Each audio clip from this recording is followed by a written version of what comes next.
Muy bien, hermanos, vamos a ir a la palabra del Señor en Génesis, en el capítulo 32. ¿En dónde? Génesis, capítulo 32.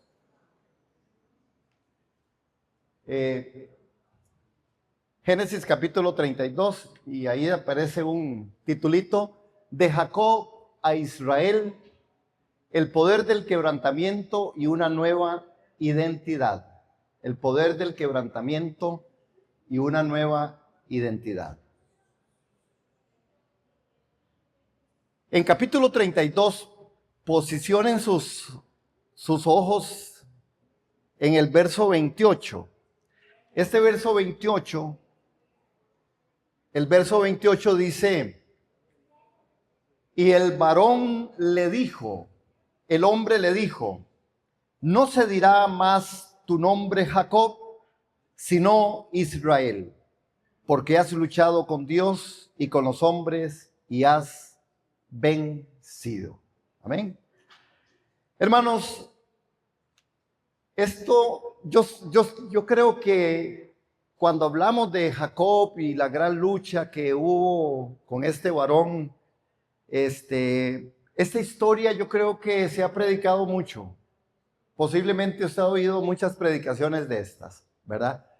Sin embargo, esta mañana nos proponemos compartir según la palabra del Señor, que es lo que a nosotros nos tiene que dar el sustento. Amén. Porque podríamos pararnos a decir cualquier cosa, pero la palabra tiene que ser la que a nosotros nos dé el norte, que nos dé la revelación, y por medio de su palabra y el Espíritu Santo. Amén. Dios nos lleva a nosotros a un punto de quiebre. Esto es lo que yo puedo ver, porque pudiéramos hablar de Jacob de muchas formas, de muchas maneras, pero yo quiero que nos concentremos hoy en una palabra que va a aparecer en medio de lo que quiero compartir y en medio de lo que está la Escritura, que es una palabra que creo que a todos nos va a poder tocar, en el sentido que como seres humanos vivimos de una forma, o somos personas que normalmente tenemos esto en nuestra naturaleza. Y de ahí que la enseñanza del texto sagrado en capítulo 32, ¿verdad? Cuando Jacob lucha con el ángel de Dios, nos va a traer a nosotros algunas cosas para ponernos a recapacitar, para que venga de parte de Dios por el Espíritu Santo revelación. Porque la palabra es la que transforma. La Biblia es la que hace que la diferencia en nuestras vidas, en nuestro caminar cristiano. Amén. Entonces, vamos a ver cómo esta palabra ya se llama autosuficiencia. Yo no sé quién no es autosuficiente. Normalmente la autosuficiencia es parte de una característica del ser humano. Es tanto así que el mismo sistema educativo, el sistema del mundo, los núcleos familiares, nosotros los papás somos expertos en querer que nuestros hijos sean autosuficientes. ¿Verdad? Ese es, qué dicha, viera que ya no usa pañales. Qué bueno, eso es a la economía una belleza, y a otras cosas. ¿Verdad? Normalmente nosotros tenemos esa característica que no es negativa en sí misma, o que no es negativa en todo, pero sí nosotros no canalizamos esas áreas de la autosuficiencia, podemos caer en lo que hoy tenemos como ejemplo en las Escrituras con respecto a Jacob. Entonces, despojarnos de nuestra autosuficiencia implicaría, en primer término, que Jacob, en su vieja vida, en la antigua vida de Jacob, era autosuficiencia. La autosuficiencia está, y en Jacob hace miles de estragos. Como en cualquier persona, la autosuficiencia pudiera hacer miles de estragos. Nosotros vemos inclusive la capacidad de alguien autosuficiente queriendo confabularse con su mamá para engañar a su papá. Ya eso es duro, ya eso es grueso, ¿verdad?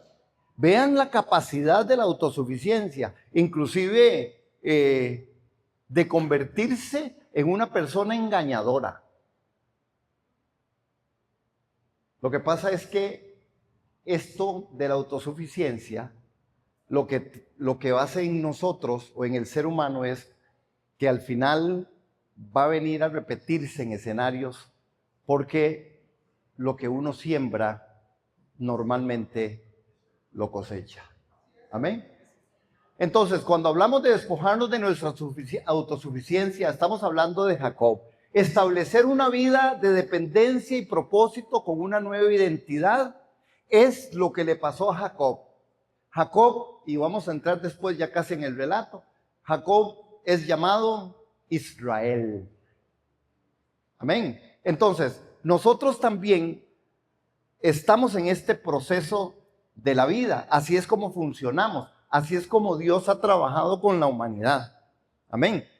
No solo el relato de Jacob, nosotros podemos ver a Dios haciendo un montón de cosas con hombres que sirvieron a Dios y que Él tuvo que transformarlos. ¿Por qué? Porque el principio del quebranto, el principio del quebrantamiento es algo fundamental en la vida del creyente. Amén. Ahora, vamos a ir ya a entrar en materia. Cada dibujito que yo seleccioné tiene su sentido. Y aquí vamos a hablar de la crisis necesaria. Y ahí está ¿cuántos nos hemos encontrado como ese dibujito? En dos encrucijadas. Siempre, ¿verdad? Siempre usted está aquí como dos caminos. Sí. No es la canción, dos mujeres, un camino, no. Esa es otra. Esos son dos caminos sin mujeres. Ok. Dos caminos. Casi siempre uno está en esa encrucijada. Siempre tenemos que andar resolviendo. Pero esta crisis, y yo le pongo, la crisis necesaria es enfrentar a nuestro Jacob interior. El creyente, al igual que Jacob, hereda una naturaleza que tiende a la autosuficiencia. Nosotros como creyentes podemos ver que en este espacio de esta crisis, cuando tenemos que, ¿verdad? La tendencia a la autosuficiencia nos hace personas manipuladoras, igual que Jacob, la manipulación y la huida ante el pasado y el miedo. Este hombre vivió con miedo por siempre. Por supuesto, porque, como decían, ¿verdad?, nuestros abuelos, el que la debe, la teme. Y es cierto, él sabía que la debía y por lo tanto la temía. ¿Sí? Qué importante es que nosotros en esta mañana reflexionemos en esto para ya poder entender que el miedo es el miedo que nos paraliza y la estrategia humana es lo que realmente él va a usar. Y cuando nosotros tenemos esa forma de autosuficiencia, normalmente la tendencia es a que hay una forma de temor. El temor paraliza, el temor viene a paralizar en nuestras vidas muchas de las cosas. Y no solo eso. Entonces, en vez de acudir a Dios, usamos la estrategia humana. Veamos capítulo 32, en los versos del 7 al 8. Vean lo que hace este hombre. Jacob tuvo mucho temor y se angustió. Dividió en dos campamentos la gente que estaba con él y las ovejas, las vacas y los camellos. ¿Por qué hace esto? El verso 8 nos cuenta por qué él hace esto. Esto no es una guianza del espíritu, esta es una guianza humana, este es el temor que paraliza, esto es la estrategia meramente humana. Y nosotros muchas veces como creyentes hacemos este tipo de cosas porque al final, en vez de acudir a Dios, nosotros acudimos a nuestra propia justicia. El verso 8 dice ¿por qué? ¿Por qué él hace ese? ¿Cuál es el motivo? En el verso 8. Y digo, si Esaú viene a un campamento y lo ataca, el campamento que queda escapará. Inteligente. Astuto, que era su nombre. Era muy astuto Jacob. Tenía una astucia. Hermanos, en la Biblia se revela la astucia como la serpiente. Dice que la serpiente era más astuta que todos los demás animales. Y la astucia, ¿verdad? Por eso cuando por allá no contaban con mi astucia, cuidado. La astucia es una característica de alguien porque la astucia normalmente está permeada por una posible forma de pensamiento que es, si yo soy muy astuto, lo que hago siempre es tratar de ganar sobre aquella persona. Eso es la astucia. La astucia no es un asunto de que yo tengo que tener equidad. No, la astucia normalmente lo que tiende es a hacer, voy a ver cómo le gano eso. Entonces yo le digo, yo le vendo esto. Pero si yo soy muy astuto, le digo, vea, lo vendo, pero vieras qué importante que es esto para su vida. Más o menos lo que hacen, ¿verdad? Que a nosotros nos venden cosas y nos dicen que si usted más o menos es así, el buen vendedor le dice, si usted no tiene eso, usted podría fallecer en cualquier momento, aunque sea lo que sea. ¿Verdad? Esta es la parte de la astucia. La astucia no lleva fidelidad, la astucia no tiene sinceridad. Y en esto tenemos que tener nosotros mucho cuidado, porque ¿qué es lo contrario a la astucia? Realmente la integridad. Si yo quiero hacer algo con alguien, un buen negocio, yo tendría que decirle, por ejemplo, bueno, es que aquí tengo mi carro, pero mi carro está malo en esto y esto y esto. Como en un mes usted va a tener que meterle y arreglarle todo eso, pero me lo quiere comprar. ¿Verdad que no se hace así? Ese es el tema. Entonces, pero este hombre tenía tanto temor, tenía tanto miedo, porque el miedo lo paralizaba. La estrategia humana estaba ahí. La confrontación del pasado. Jacob huyó de Saúl por años, pero el pasado siempre alcanza. El pasado siempre a uno lo va a alcanzar. Nosotros huimos de errores, de hábitos pecaminosos o de heridas no resueltas, pero estos nos encuentran en el camino. Por eso aquí, desde este púlpito, hemos dicho, como la palabra de Dios nos enseña, que nosotros debemos de saber cómo vivir con las consecuencias. Porque Dios perdona el pecado, pero la consecuencia tengo que trabajarla. La consecuencia es mía. La consecuencia debo de manejarla de una manera adecuada. Cuando usted y yo no manejamos las consecuencias, sencillamente, hermanos, usted anda huyendo, usted anda en temor, usted se vuelve una persona muy astuta, usted se vuelve una persona mentirosa, usted se vuelve una persona con hábitos pecaminosos, porque usted no ha resuelto sus heridas, porque usted no ha resuelto las consecuencias. La consecuencia a este hombre lo va a alcanzar. Y a usted y a mí nos van a alcanzar las consecuencias cuando nosotros no las trabajamos delante de Dios.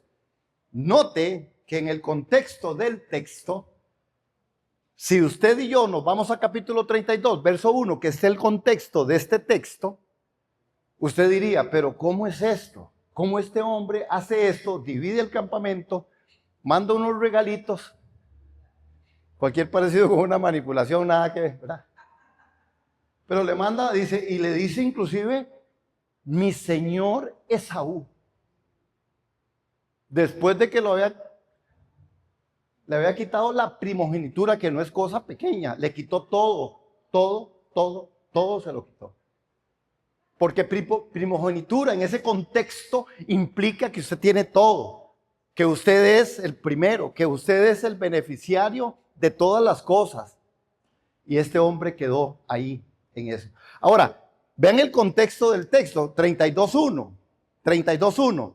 Cuando Jacob siguió su camino, los ángeles de Dios le salieron al encuentro. No sé cuántos ángeles se topó usted hoy, pero para Jacob era como cosa de... Y al verlos, Jacob dijo, este es el campamento de Dios. Por eso le puso a aquel lugar el nombre Mahanaim.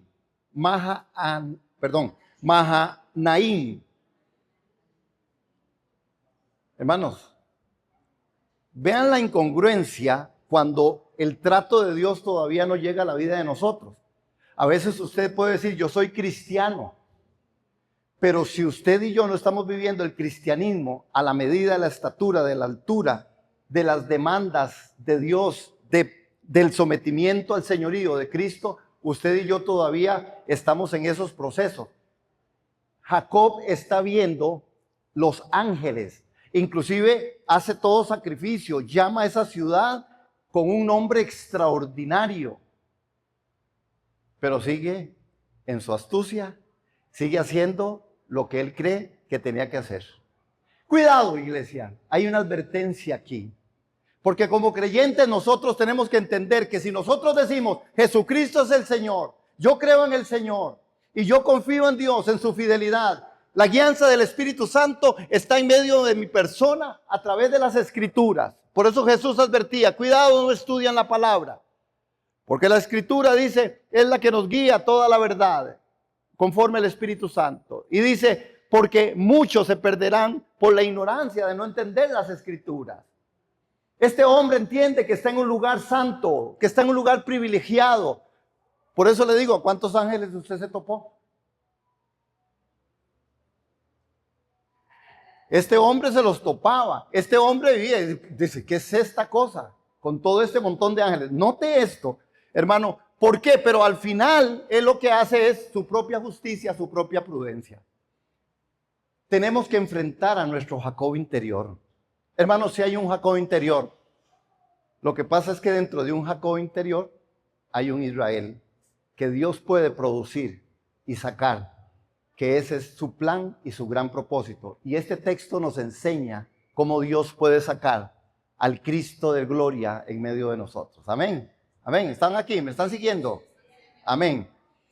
Ahora, hermanos, las consecuencias. ¿Por qué nos cuesta tanto trabajar con las consecuencias? Porque las consecuencias, por eso es que siempre nos alcanzan. Hermanos, la confrontación del pasado. Jacob huye de Esaú por años. El pasado no lo alcanzó. Vea la táctica de Jacob. La primera reacción de Jacob fue una estrategia humana. Dividir el campamento y enviar regalos. ¿Cuántas veces nosotros, hermanos, intentamos arreglar nuestra vida espiritual con más actividades, programas o simplemente evitando el problema en lugar de ir a Dios? Hay gente que resuelve el tema de su consecuencia diciendo, no, es que yo no quiero hablar de eso. Y empiezan a hablar según ellos en positivo o en fe. No, es que, hermanos, no es negando la situación, no es negando la circunstancia, cómo yo puedo superarla. Es enfrentándola, es confrontándola. Si nosotros tenemos una crisis, una situación, si hemos pasado por algo, lo mejor es confrontarlo delante de Dios y decir, Señor, sí, me equivoqué en esto, Señor, soy un caso, estoy repitiendo formas, Señor, que son carnales, no son espirituales. Señor, sí, yo hice esto y esto y esto. Y entonces voy a ir a la persona y voy a pedir perdón y voy a ir a reconciliar y voy a decir, sí, aquí está y me expongo a ustedes, hermanos, fallé en esto no estuvo lo correcto. Si yo no trato la consecuencia me alcanza, tarde que temprano. Y aquí es donde nosotros tenemos que ver qué tipo de caminos. Ahora, hay algo que es importante entender, hermanos, en la aplicación práctica de esta parte del texto. El temor es el síntoma de que hemos olvidado quién es Dios y dónde estamos. ¿Cuál es el síntoma del temor? A ver, otra vez. ¿Cuál es el síntoma del temor? El temor es el síntoma. El temor es el síntoma de que hemos olvidado quién es Dios y dónde estamos. Porque a mí me da temor cosas porque yo no sé ni a dónde estoy, ni quién soy, ni quién es mi Dios. Porque si yo sé quién es mi Dios, porque una cosa es que yo pueda tener, ¿verdad? Se dice, y el análisis profesional del psicológico, los que estudian toda esta parte del cerebro, dice que sí, que más bien, bueno, que el temor es parte de algo que es importante en la vida porque eso nos hace, ¿verdad? Huir de ciertas cosas ¿verdad? Y escapar de ciertas situaciones. Pero estamos hablando del temor que paraliza, del temor que usted dice que, ¿verdad? Cuando usted ve a alguien, usted dice, ay, tenía tanto tiempo no ver a esa persona, pero no quiero verla, me cruzo de acera. Porque eso me paraliza, porque eso me identifica con algo que no es lo que a mí necesariamente me satisface, me hace bien. Entonces, el temor es ese síntoma de que hemos olvidado quién es Dios, dónde estamos. Pero nosotros estamos en Cristo. ¿En dónde estamos? Y Cristo está en nosotros.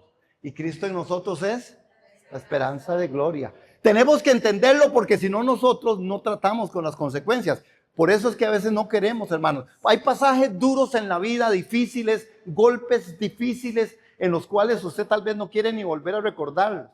Y una cosa es que usted y yo tenemos que aprender, es que a usted no se le va a olvidar casi nada. Ahora uno dice, es que si a mí se me olvidan las cosas, pero los recuerdos dolorosos, aquellas marcas del alma, a usted no se le olvida.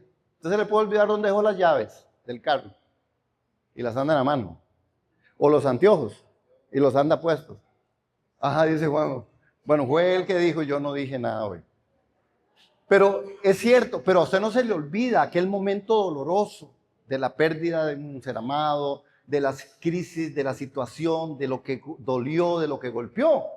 Y está bien, así nos hizo Dios, no se nos va a olvidar, pero sí tenemos que trabajarlo y tratarlo. Y las consecuencias se trabajan, las consecuencias se tratan. Dios perdona los pecados, pero la consecuencia me la tengo que trabajar yo con el poder de la palabra y el poder del Espíritu Santo. Por eso hay que ir a la Biblia, por eso hay que ir a la palabra, por eso hay que estudiar la palabra, hermano. Amén. Ahora, vean qué tremendo, porque el principio de la solitud no fue que me equivoqué, fue que aprendí. ¿Cuántos saben qué es solitud? No es solicitud, porque cuando lo estaba haciendo, yo dije, yo andaba buscando una palabra con respecto a este principio, y bueno, gracias a Dios me lo encontré. El principio de solitud. Y yo dije, ese será un Santa Bárbara-ismo, porque yo soy muy así, ¿verdad? Yo digo cualquier cosa y le echo la culpa a Santa Bárbara. ¿Ah? Ajá, pero no es que yo estaba buscando algo para soledad, pero la soledad es un aspecto en el cual normalmente la gente, hay una tendencia, y la soledad a veces para algunos es triste o es fea. Pero este tema de Jacob, estudiándolo, me encuentro que el principio de la solitud aparece. ¿Qué es solitud? Ah, ¿verdad? Solitud es la agradable sensación de estar a gusto con uno mismo. Otra vez, ¿cómo es? La agradable sensación de estar a gusto con uno mismo. Es decir, qué rico estar solo. Qué rico. Bueno, se llama solitud. Agradable sensación de estar a gusto con uno mismo. Entonces, los que quieran solitud,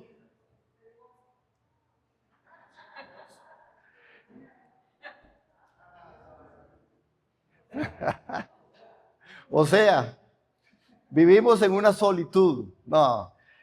Vean qué tremendo, porque Dios demanda la atención, hermanos. Por eso Jacob pasó a todo lo que tenía y se quedó solo. Vean en el verso que nos acompaña, el 22 y el 23 de capítulo 32 que estamos estudiando. Aquella misma noche, verso 22, aquella misma noche Jacob se levantó y tomó a sus 2 mujeres, a sus 2 siervas,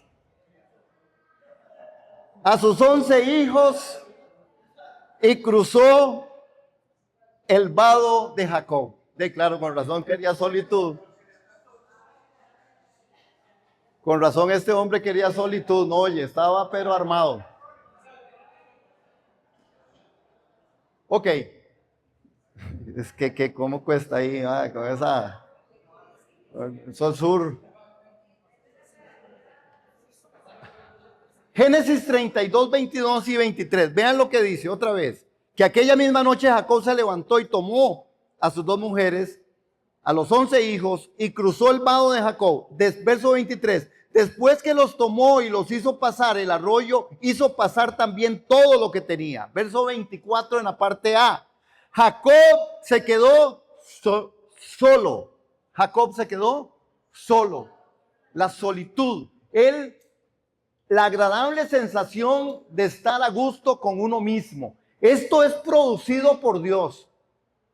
Porque Dios necesitaba primero hablar con Jacob y tenerlo solo en el espacio en donde Dios, en gracia y en misericordia, también a nosotros nos hace un llamado de solitud, de nosotros poder estar en algún momento solos, hermanos. La solitud necesaria. Dios necesita nuestra atención total para tratar con el núcleo de nuestro ser. Dios necesita ese espacio, hermanos, para tratar con nosotros. El punto es que dentro de nuestra vida, ¿qué cosas o qué personas están tan activas en nuestra vida que nos impiden quedarnos a solas?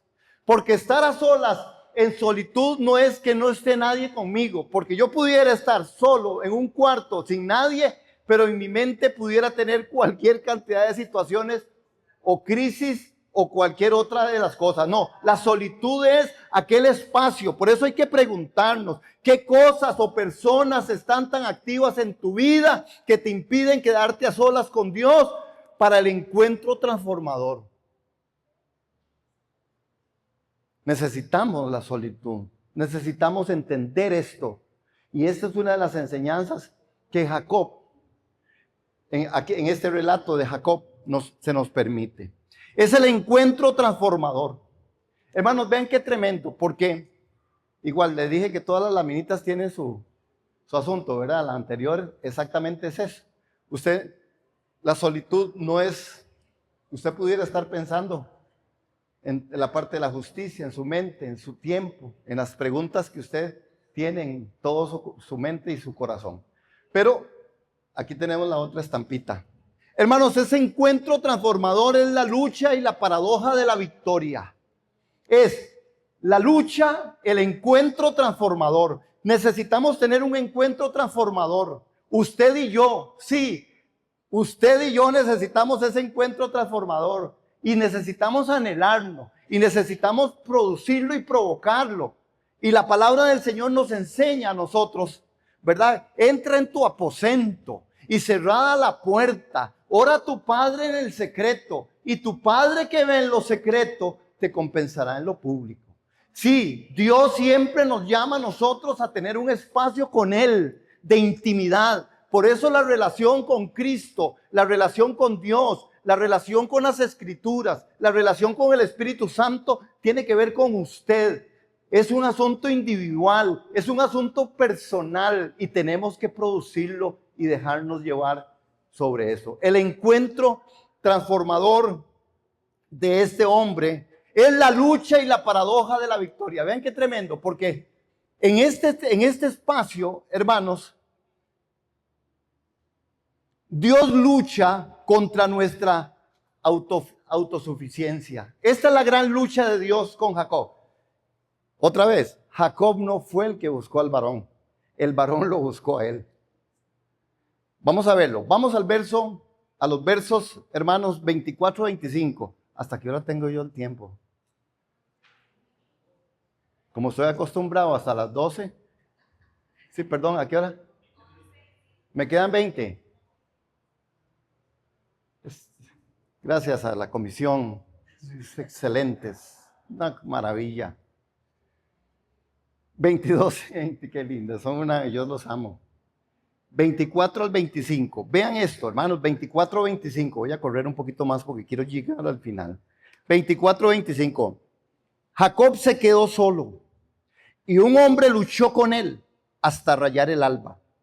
Cuando vio que no podía prevalecer contra Jacob, lo tocó en la coyuntura del muslo y se dislocó la coyuntura del muslo de Jacob mientras luchaba con él. Hermanos, note esto, el oponente inesperado. Es decir, la lucha no la inicia Jacob, la inicia el varón, que para los estudiosos y en la revelación de la Escritura y en el estudio, podemos ver que el varón es Cristo antes de su encarnación. Es Cristo antes de su encarnación. Y lo ataca. Es Cristo quien lo ataca en su encarnación. Esto nos enseña una verdad crucial, hermanos. Nuestro verdadero enemigo no es nuestro pasado. El verdadero enemigo de Jacob no era Esaú. El verdadero enemigo nuestro no es el pasado. Vea que es tan así que en la cruz del Calvario nuestro pasado fue compuesto. He aquí las cosas viejas pasaron, todas han sido hechas nuevas. El pasado no es el problema. Para Jacob el pasado no era Esaú el problema. El problema realmente para Esaú era otra situación.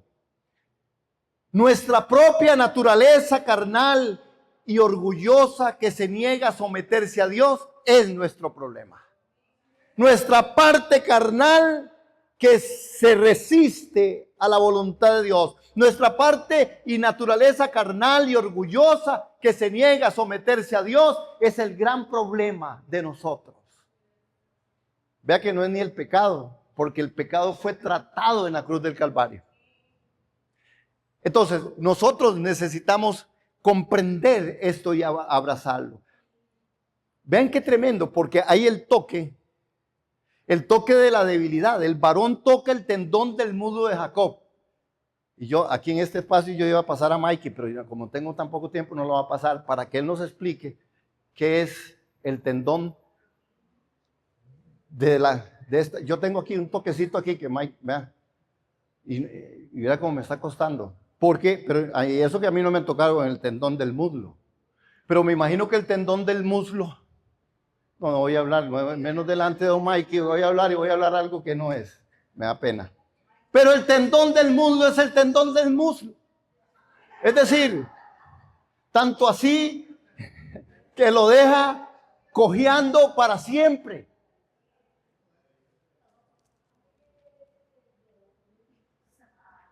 Ay, qué lindo. El varón toca el tendón del muslo de Jacob, dejándolo cojo, imposibilitado para huir o luchar por su fuerza. Aquí está el principio. Es que Dios sí sabe dónde tocarte. ¿Sí? Yo a veces digo en son de broma, cuando me duele algo, me sale algo, y es que el pecado sale por cualquier lado. Pero eso es, hermanos, Dios sí sabe dónde tocarte. Dios sí sabe qué tocar en tu vida para que usted y yo, en el caso, no sigamos huyendo. Ya ahora Jacob no podía huir. Ahora Jacob ya no servía para mucho. Recordando el contexto del texto o del texto de una persona que tuviera una deficiencia de este tipo en el pueblo de Israel, no servía para mucho, para casi nada. Vean qué fuerte, hermanos. Pero bueno, nuestro Dios se sabe restituir. Ay, este capítulo 32 es impresionante. Pero bueno, no lo deja imposibilitado para huir o luchar por su fuerza. Dios no doblegó el cuerpo de Jacob. No, sino que el centro de su orgullo, su capacidad de maniobrar fue lo que le quitó. Porque este hombre maniobró y se llevó a todo mundo en rastra, a su mamá, a su hermano, a su papá, a su tío Labán, al que se le pusiera. Con Jacob sí es cierto que no había miseria, hermanos. Jacob era tremendo, terrible Jacob. Ahora, como creyentes, pensemos en esto, hermanos. Para el cristiano, Dios a menudo tiene que inutilizarnos. A veces Dios tiene que inutilizarnos. A veces Dios tiene que tratar con nosotros en ciertas áreas que a veces uno se resiste o a veces uno hasta se molesta, uno se enoja, pero Dios sí sabe dónde tocar. Dios sí sabe cómo hacerlo. Y a veces es incomprensible. A veces nosotros inclusive decimos, es que no me parece, es que solo a mí me pasa, es que esto no es justo. No, hermano, Dios sí sabe. Dios sí sabe. Y tal vez a veces ni nos lo va a explicar. Pero que Dios tenga misericordia como la tiene todos los días de nosotros. Y que podamos ser resilientes y poder decir, Señor, yo acepto tu santa voluntad. Hágase en mí conforme tu plan. Hermano, yo sé que a veces es duro porque son situaciones muy fuertes, muy difíciles, muy adversas. Pero Dios sabe qué tocar en tu vida. Dios sabe cómo hacerlo. Hermanos, Dios a menudo tiene que inutilizarnos en el área donde somos más orgullosos, en donde más confiamos en nosotros mismos, en la inteligencia, en las finanzas, en las habilidades. No podemos conquistar nada en la vida espiritual hasta que Él no venza primero lo que hace que nosotros no produzcamos lo que el Espíritu Santo quiere que se produzca. Vea que nosotros nos negamos en capítulos de la vida, en nuestros dones espirituales, por experiencias que hemos pasado. No, yo es que ya no vuelvo a servir. ¿Por qué? Es que viera que yo servía en un lugar y viera qué desastre. Vea, yo no vuelvo a dar porque vea cómo tratan las finanzas en aquel lugar. Por eso ya yo no doy. Hermanos, de esto. No, ya no, yo no vuelvo a orar. ¿Por qué? Es que yo he orado tanto por esto y esto y yo no tengo respuesta. Cuidado. Cuidado, amados. Que Dios nos ayude por su Santo Espíritu y la palabra para poder ir adelante en esto. Este otro dibujito, ¿lo ven ahí? Voy a hablarles de algo que es vital en medio de esto que vemos en capítulo 32, en el verso 26. Porque al final nosotros tenemos que entender algo como principio, hermanos. Y ya voy al dibujito. Como principio, la paradoja espiritual es que la victoria se alcanza no luchando en nuestras fuerzas. No es luchando como usted gana. El principio bíblico nunca es que usted va a ganar luchando. Usted va a ganar sometiéndose. Es necesario que Él crezca, pero que yo mengüe. Es necesario que yo mengüe para que Él crezca. No es peleando, es sometiéndose. Y a veces nosotros peleamos. Hay gente, no, es que soy peleado con Dios. Y qué bueno. Bueno, que le vaya bien. Que le vaya bien y si gana me dice cuál fue el secreto. Uno puede entender que uno puede estar resentido y dolido por lo que no entiende, pero a veces vamos más allá. Entonces, el principio es que no es peleando, es sometiéndose. El poder de la debilidad nos lo recuerda el apóstol Pablo en 2 de Corintios capítulo 2, en el verso 9 y 10 dice: mi poder se perfecciona en tu debilidad. ¿En dónde? Dígale al hermano que está ahí. El poder de Dios se perfecciona en tu debilidad. Sí, hermano, diga el débil, fuerte soy por lo que Dios hizo en mí. Amén. Ahora, esta nueva identidad, y por eso iba al momento, esto tiene que ver, Dios lucha contra nuestra autosuficiencia. La autosuficiencia está reflejada en ese cuadro. La autosuficiencia tiene que ver con que cuando usted se ve al espejo, hermanos, vea cuántas caras se ve. No vea nada más. No vea a nadie más. No necesita a Dios, no necesita nada. Sencillamente, Él solo se ve reflejado Él en su espejo. Soy autosuficiente, yo lo puedo hacer. Cada uno es cada uno, vean a ver qué hacen, porque yo sí, aquí tengo todas mis respuestas. ¿Aló? La lucha contra nuestra autosuficiencia. En Génesis 32, 24 y 25, que fue lo que leímos anteriormente. Cuidado, cuando nos miramos al espejo y nos sentimos tan absolutos que no necesitamos de nadie. Nosotros nos necesitamos, por eso somos el cuerpo de Cristo y Él es la cabeza. Yo a usted lo necesito y lo necesito mucho.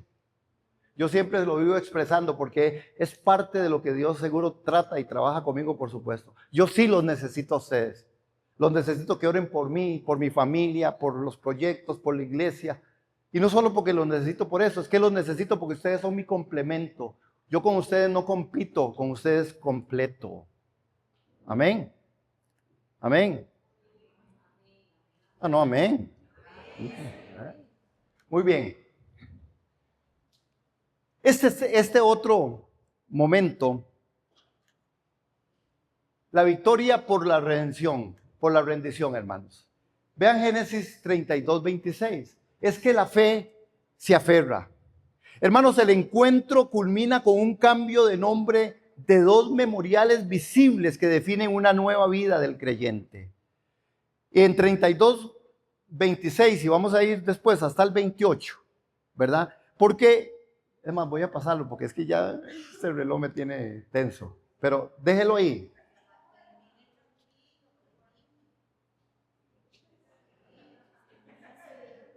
Ustedes vieron como que me bajó algo así. La solitud que acaba de pedir, Señor, que me acabas de dar, con testigos, con muchos testigos. Gracias, Señor. Gracias, amada. No, que me gusta también ser respetuoso del tiempo porque ellos han hecho un esfuerzo para tener un programa muy bonito también. Pero que la fe se aferra. ¿A qué se aferra la fe? La victoria de la rendición. Por eso no es peleando, es rindiéndome. No es peleando, es rindiéndome. Cuando yo me rindo a Dios, Él viene con su remanso de paz. Él me toca. Él hace una obra preciosa en medio de mi vida, en mi dolor, en mi conflicto, en lo que no entiendo. Contaba una hermana un día de estos que fuimos con respecto al trato de Dios a la vida y cómo Dios viene y trabaja en su vida y le da paz, ¿eh? Y la llena de paz en un momento y esa paz le inunda y lo que creía que sería una locura, algo insuperable, algo terrible y trágico, Dios viene y en la rendición Dios viene y pone paz. Y a partir de ahí, esa paz no es que no está el recuerdo, no es que no está el faltante, no es que no está la situación dura, adversa, pero la paz de Dios sobrepasa el entendimiento. Amén. A veces no es que Dios nos sana quitándonos solo el dolor, es que nos da paz en medio del dolor, nos da paz en medio del dolor, nos da paz en medio de la aflicción, nos da paz en medio de la crisis. Amén. Amén, Olguita, y amén a todos los que estamos hoy aquí. Este cuadro, mira lo que me costó dibujar eso. Ningún mentiroso heredará el reino. Vean qué tremendo, hermanos, porque es el aspecto de lo que nosotros podemos estar viendo del otro lado. Noten el que está abajo, el chiquitito. Porque aquí hay una nueva identidad, pero la cojera como testimonio. Hermano, yo no sé cuál es su identidad, ¿verdad? Yo no sé cuál es su identidad, pero la cojera como testimonio. Por ejemplo, yo tengo, gracias por la gracia y misericordia de Dios, de que el Señor me encontró y me tocó en áreas de mi vida y por eso estoy aquí. Yo tengo de estar aquí en esta iglesia, gracias a Dios, por la misericordia de Dios y ustedes que dan, que están, que oran, vea, 32 años, pero de ser creyente tengo un poquito de más, ¿verdad? Pero por ejemplo, yo voy a Santa Bárbara. Yo voy a Santa Bárbara y soy como el que está ahí detrás de esa puerta. A mí me siguen viendo igual. Es más, hasta me invitan. La última vez que fui a pie y no sé qué, no, y andaba en el carro. Y había un grupo ahí, del grupo ese, y me gritan con mi seudónimo. Hasta eso. Ya yo ni me acordaba que me decían así. Pero como que vuelvo a ver y me dice, ¿qué? ¡Venga! ¡Mira qué bueno está esto aquí! Y yo decía, y yo fallo. Oiga, pero la gente te recuerda por eso. La cojera también es un testimonio. Lo que usted era, que hoy pueda testificar. Yo sí, paré el carro y me bajé, lo saludé y les dije, ¿verdad? Lo que el Señor me permitió decir y agradecido que me hubieran invitado. Pero no tenía tiempo, ¿verdad? Dios libre con tiempo, qué torta. No, pero Dios es bueno. Pero la gente lo recuerda a uno muchas veces ahí, que es el principio del testimonio que Dios a usted le permite. Ahora, vean qué tremendo, porque el reconocimiento del nombre, Génesis capítulo 32, verso 27 y 28. Jacob, vean qué fuerte, hermanos, leámoslo ahí, 27. Vean qué pena. ¿Cómo te llamas? Ese día ahí en Santa Fe yo les dije, no, es que ya yo no hago esto, ya no. Entonces me decían, ¿cómo le dicen? Digo, no, yo me llamo, ¿verdad? ¿Cómo te llamas? Le preguntó el hombre. Jacob le respondió. ¿Saben, hermanos, qué fuerte es confrontarse delante de Dios? Ese es el tema aquí. Ese es el principio bíblico, es la exégesis. Ese es el punto, que Dios te dice quién eres. Y que usted tiene que decir, soy Jacob, el autosuficiente. Tuvo que presentar, yo soy el autosuficiente, yo soy el engañador. ¿De verdad? ¿Usted es el manipulador? Sí, soy yo. ¿El mentiroso? Sí, también. Usted que engañó a su hermano, a su papá, a su mamá y a su tío. y me trata de engañar a mí. Ajá, porque lo que hacemos con los demás también tratamos de hacerlo con Dios. ¿Cuántos dicen amén a eso? Hermanos, Jacob le dijo el engañador. El cambio de nombre es un cambio de naturaleza y de carácter, hermanos.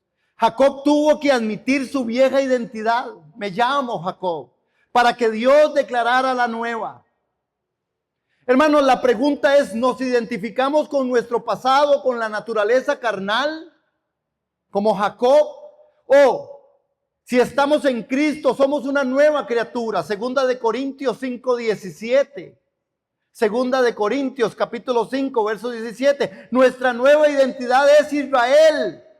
Israel significa gobernado por Dios. Por eso Israel no va a sucumbir nunca.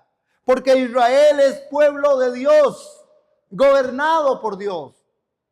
Un linaje escogido, dice Primera de Pedro 2:9. Y que deja una nueva identidad en Cristo, sea un enfoque en lo que realmente significa ahora Israel. Verso 20, se me perdió aquí, en el 27, en el 28. Y el hombre le dijo, tu nombre ya no será Jacob, sino Israel, porque has luchado con Dios y con los hombres y has prevalecido. La cojera es un testimonio, hermanos, que necesitamos recoger. En el verso 31, acompáñenme al 32-31. Dice que el sol salía cuando Jacob cruzaba Peniel y cojeaba de su muslo. Vean qué tremendo, hermanos, porque Peniel significa el rostro de Dios. Es el lugar de encuentro en un memorial de gracia y misericordia de Dios. Y vio a Dios y vivió, dice la escritura en 32:30. Vean 32:30. Dice, y Jacob le puso en aquel lugar el nombre de Peniel, porque dijo, he visto a Dios cara a cara y ha sido preservada mi vida. Aleluya. Hermanos, la cojera es un testimonio de gracia, como dice el verso 31 del capítulo 32. Es un testimonio de gracia y lo tenemos ahí relatado. En verso 31, el sol salía cuando Jacob cruzaba Peniel y cojeaba de su muslo. Quedó vivo después de luchar con Dios. Hermanos, la cojera perpetua. La cojera es un recordatorio constante de su debilidad, pero también la prueba visible de la bendición de Dios. Sí, yo antes no era, pero ahora soy. Antes no lo era, mi cojera está ahí, pero ahora yo soy una nueva criatura en Cristo Jesús. Y aunque pueda cojear, aunque tenga situaciones adversas, por eso les hablé, hermanos, y les recomiendo y nos recomendamos al Señor a que tratemos nosotros con las situaciones, hermanos, en la cual las consecuencias deben ser trabajadas. No permitas que el enemigo te engañe. No permitas que tu mente te engañe con cosas. Arregla aquellas cosas del pasado. Pongámonos delante de Dios y digamos, Señor, yo estoy aquí. Yo sé que yo hice esto. Esto no está correcto, Señor. Necesito arreglar esto, porque la consecuencia te persigue. Esto es lo que está pasando en la gran lucha aquí. La cojera de tu testimonio. A menudo escondemos nuestras heridas y debilidades, hermanos. Dios quiere que las abracemos como evidencias de su poder, trabajando en nuestra imperfección. Tu testimonio más poderoso no es tu éxito, sino tu cojera.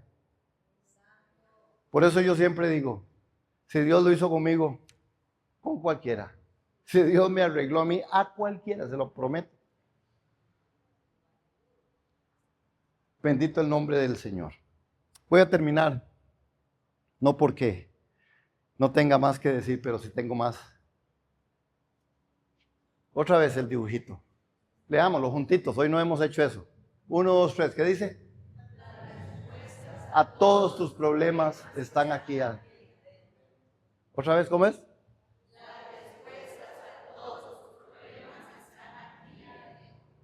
¿Verás lo que me costó dibujar eso? Sí, seguir. Esa es la verdad. Nuestras respuestas están ahí, en la palabra. Por eso estudiémosla. Por eso seamos eficientes en estudiar las Escrituras. Amén. El camino a la bendición. La lección de Peniel es clara, hermanos.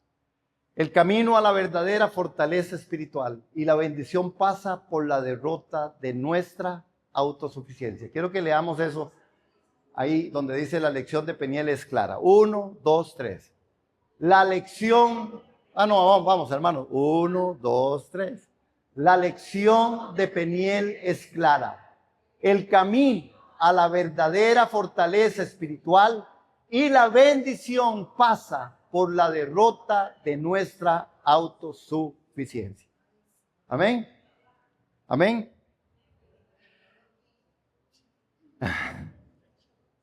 Ok. Hermanos, yo creo que hay un mensaje. Me quedan 3 minutos. A las 11:10 es que termino, ¿verdad? Ok. Me dice el yernito, ya, no, a las 11:10 se pasó 10. Pero bueno. Ok, ya lo puedo quitar. Hermanos, la experiencia de Jacob en Peniel se aplica a nuestra vida y a la iglesia en varias maneras. Y de verdad, ahí sí quiero cerrar. La experiencia de Jacob en Peniel se aplica a nuestra vida y a la iglesia en varias maneras. Y ahí tengo, 1, necesitamos aprender a enfrentar temores y crisis. A veces cuando hay crisis o hay temores, lo que hacemos es escondernos en nosotros mismos, detrás de aquella puerta. ¿Se acuerda aquella cara que está detrás de aquella puerta? Para que nadie vea, es que a nadie le importa, es que yo soy así, es que yo soy muy... Sí, está bien la discreción, sí, está bien, usted no tiene por qué, ni es sabio contarle todo a todo mundo. Pero si usted, Dios le guía en cosas, usted debe de expresarlas, contarlas, salir de ahí, enfrentar temores y crisis. Amén. Lo otro es, hermanos, el llamado a la auténtica lucha espiritual. Creo que esto es algo importante porque la experiencia de Jacob en Peniel se aplica a nuestra vida. El llamado a la auténtica lucha espiritual. A veces la lucha espiritual no está siendo entendida de la forma en que el apóstol dice que nuestra lucha no es contra carne y sangre, sino contra principados y potestades. Y a veces la lucha espiritual está siendo mal trabajada desde la iglesia y desde la parte personal. Tenemos que tener ese cuidado. Hay un llamado a la auténtica lucha espiritual que necesitamos recompensar. La iglesia actual a menudo se enfrenta a sus propios Esaúes. ¿Estará bien dicho? O Esaúes. Esaúes, ¿verdad? Más bonito. Sí, dígame, usted que me dio permiso de la... A veces, hermanos, creo que nosotros, la iglesia actual, a menudo se enfrenta a sus propios Esaúes, desafíos culturales, presiones seculares y conflictos internos. Hay que hacer un llamado a la auténtica lucha espiritual. Lo otro, hermanos, es dejar la astucia. Hay que dejar la astucia. Ya no vean más, no contabas con mi astucia. No, dejar la astucia. Dependencia en la debilidad. Creo que la experiencia de Jacob en Peniel se aplica también a esto. Al igual que Jacob cojeaba después del encuentro, la iglesia debe abrazar su dependencia del poder de Cristo. Y yo quiero que esto sí lo leamos y nos ponemos en pie un momento. Al contar 3 vamos a leer la última parte. Hermanos, 1, pongámonos en pie, vamos. Sé que están escribiendo algunos, no tengan pena. 1, 2, 3, ese último tercero, que es una aplicación práctica para nosotros. Primero porque hay que enfrentar los temores y las crisis. Después el llamado a la auténtica lucha espiritual es lo que aprendemos de este capítulo 32. Y la dependencia en la debilidad. Diga el débil, fuerte soy por lo que Él hizo en mí. Y lo otro es que al igual que Jacob cojeaba después del encuentro, la iglesia debe abrazar su dependencia del poder de Cristo. 1, 2, 3, el amarillo. Al igual que Jacob cojeaba después del encuentro, la iglesia debe abrazar su dependencia del poder de Cristo. ¿Cuántos decimos amén a eso?